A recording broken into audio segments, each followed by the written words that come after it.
It is not enough for there to be a will. There also has to be a way. And Mr. President, today in Syria, I do not believe that there is that way. And I do not believe that this Congress should give the President the ability to escalate America's role in the Syrian conflict without a clear set of goals and a clear sense that we can achieve these goals.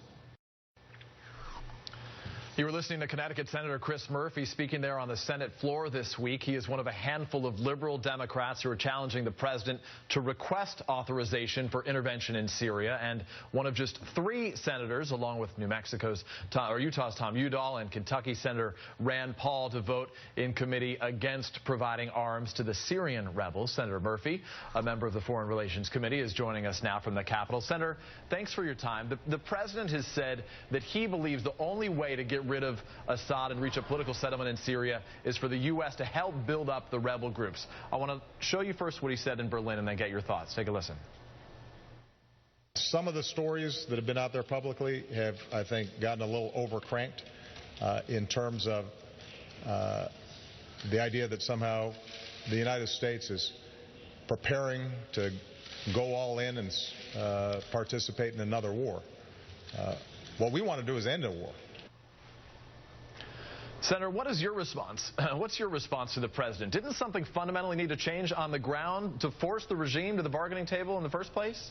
Well, I think the president's in a very difficult position here. Clearly, there's a slaughter happening in Syria today, and I can completely understand why he feels compelled to act. But the problem is really twofold. First, the momentum is on Bashar al-Assad's side right now. And so in order to turn the tide in Syria, you can't just give a bunch of automatic weapons to the rebels. You have to give them some fairly serious weapons. And the reality is that, well, we're going to try to thread the needle and get the weapons to the Free Syrian Army. They are fighting side by side with al-Qaeda, and there's really no way to guarantee that if you give serious arms that they're not going to find their way to the very people that we're trying to fight around the globe. And then the second problem is this: even if we are successful in beating Assad, there is probably going to be a follow-on, very complicated civil war involving al-Qaeda, involving Russian influences, Iranian influences. We're talking about potentially a decade-long commitment there, and I just want the Senate to have a full debate about this right now. I don't want the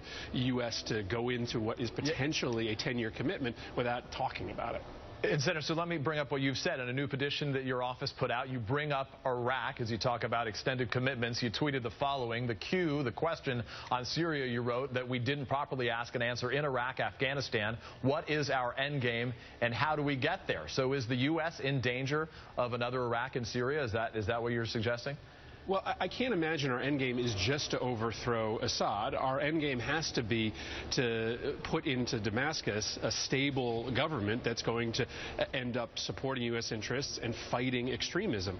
And that is a long-term project, especially given the fact that al-Qaeda, which is a big part of the resistance in Syria, is not just going to walk away if they are successful in toppling Assad. The Iranians and the Russians, which have incredible interests in Syria, are not just going to walk away and allow for a U.S.-backed government to be installed in Syria. So I just think that we have to ask ourselves, what is our goals here? Is it just to topple Assad? I don't think that's the case. If it's much more complicated than that, then let's have that debate so we know what we're getting into.